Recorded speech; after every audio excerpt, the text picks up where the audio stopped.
اذان سے پہلے اور بعد میں بریلوی جو صلات پڑھتے ہیں، کیا یہ بدعت ہے؟ اگر ہم بریلویوں سے پوچھے تو وہ کہتے ہیں حضرت عمر فرماتے ہیں کہ ہر کام سے پہلے درود پڑھنا چاہیے۔ حضرت عمر نے تو کہیں نہیں کہا کہ ٹوائلٹ میں جانے سے پہلے درود پڑھنا چاہیے۔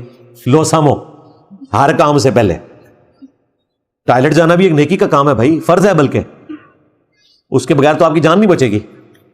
تو اس کی دعا تو آئی ہے، اللہم انی اعوذ بک من الخبث والخبائث، صحیح بخاری میں، اور باہر نکلنے کی غفرانک۔ اسی طریقے سے مسجد میں جانے کی دعا، اس کے ساتھ درود شریف نبی علیہ السلام نے تعلیم فرمایا۔ جامعہ ترمذی میں حدیث ہے، ایک صحابی کو چھینک آئی، انہوں نے پڑھا الحمدللہ والسلام علی رسول اللہ، تو ابن عمر نے کہا کہ میں بھی یہ پڑھتا ہوں الحمدللہ والسلام علی رسول اللہ، یعنی میں بھی اللہ کی حمد کرتا ہوں، درود شریف پڑھتا ہوں، لیکن اس موقع پہ نہیں۔ یہاں نبی علیہ السلام نے ہمیں صرف الحمدللہ یا الحمدللہ علی کل حال تعلیم فرمایا۔ البتہ اذان کے بعد درود شریف پڑھنا اور الوسیلہ والی دعا مانگنا، وہ صحیح مسلم میں ہے کہ جس نے اذان کا جواب دیا، درود شریف پڑھا، الوسیلہ والی دعا مانگی، تو میری شفاعت اس کے لیے حلال ہو جائے گی۔ لیکن وہ درود آپ نے اذان کا حصہ نہیں بنانا بھائی، اسپیکر بند کر کے اکیلے میں درود شریف پڑھیں۔ باقی رہا الصلاۃ والسلام علیک یا رسول اللہ، تو یہ درود شریف جائز ہے۔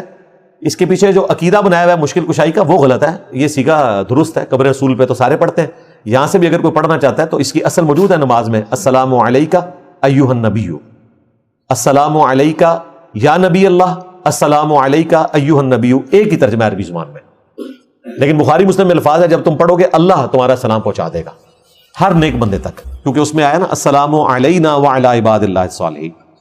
تو عقیدہ درست ہونا چاہیے، عقیدے کو آپ دیکھیں گے، باقی یہ جو الفاظ ہیں کسی نہ کسی درجے میں احادیث میں چیزیں آئی ہوتی ہیں، ان سے کوئی اختلاف نہیں۔